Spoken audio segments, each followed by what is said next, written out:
Reform का विरोध करती है। साथियों, कांग्रेस ने शरणार्थियों को सुरक्षा देने वाले सीएए कानून तक का विरोध किया। इसको झूठ बोलकर, अफवाहें फैलाकर देश में बवंडर खड़ा कर दिया।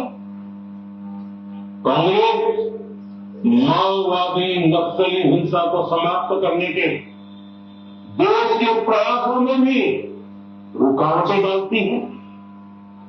कांग्रेस का एक ही पैटर्न रहा है, कोई भी रिफॉर्म आए तो झूठ बोलो, भ्रम फैलाओ। इतिहास साक्षी है, कांग्रेस ने हमेशा यही नेगेटिव रास्ता चुना है। साथियों, जो भी कार्य देश के लिए जरूरी फैसला होता है, कांग्रेस इसको कारपेट के नीचे डाल देती है।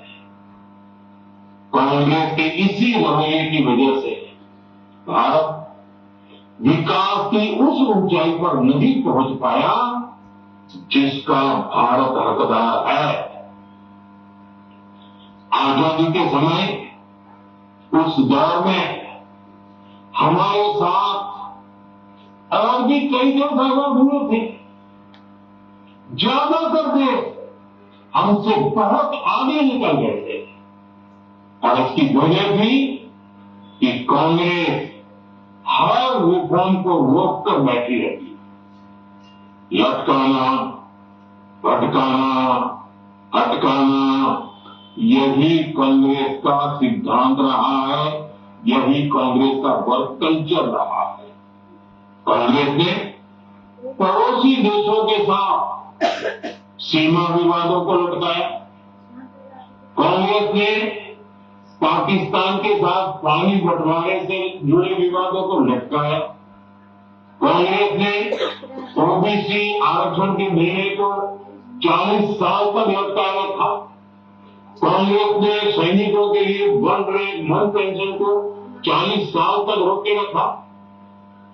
साथियों, कांग्रेस के इस रवैये ने हमेशा देश का बहुत बड़ा नुकसान किया।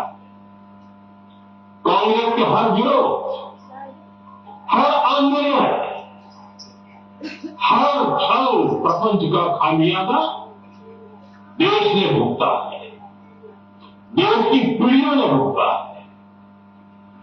आज देश के सामने जितनी भी बड़ी चुनौतियां हैं, वो कांग्रेस के इसी रवैये से उभरी हुई है।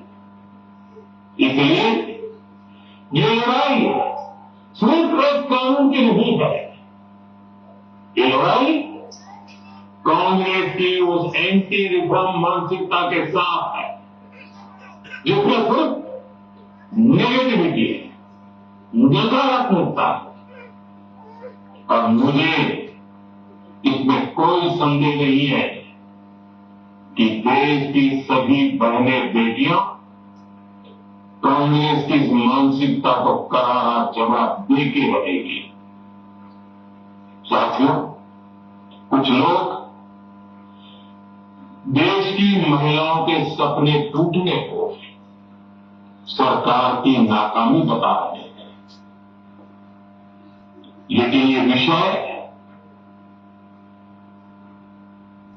कामयाबी या नाकामयाबी क्रेडिट का था ही नहीं।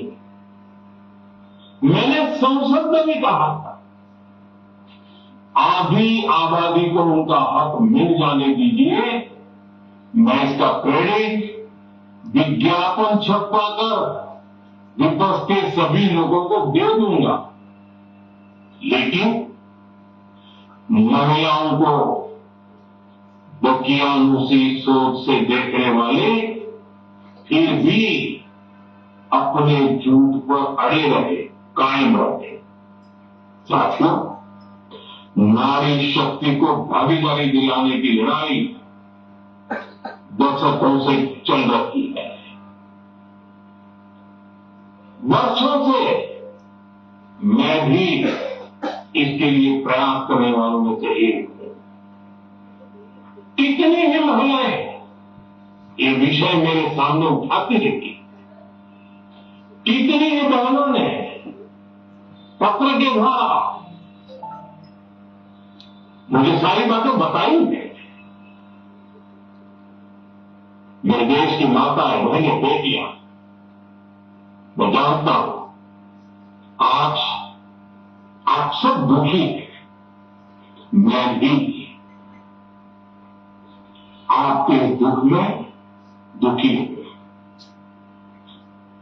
आज भले ही बिल पास कराने के लिए जरूरी 66% वोट हमें नहीं मिला हो, लेकिन मैं जानता हूं देश की 100%, 100% नारी शक्ति का आशीर्वाद हमारे साथ है।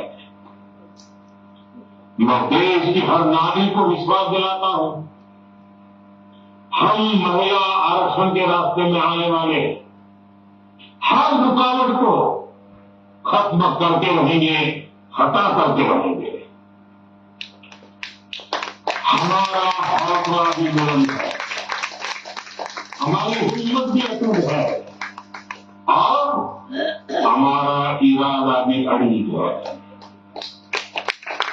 महिला आरक्षण का विरोध करने वाली पार्टियां ये देश की नारी शक्ति को संसद और विधानसभा में उनकी भागीदारी बढ़ाने से कभी भी रोक नहीं पाएंगे।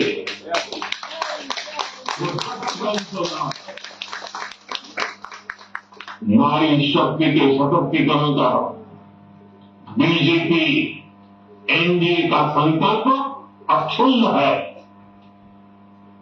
कल हमारे पास संख्या बल नहीं था, लेकिन इसका मतलब ये नहीं है कि हम हार गए। हमारा आत्मबल अजेय है, हमारा प्रयास रुकेगा नहीं, हमारा प्रयास थमेगा नहीं। हमारे पास आगे भी और मौके आएंगे। हमें आधी आबादी के सपनों के लिए, देश के भविष्य के लिए इस संकल्प को पूरा करना ही है। आप सबका बहुत बहुत धन्यवाद।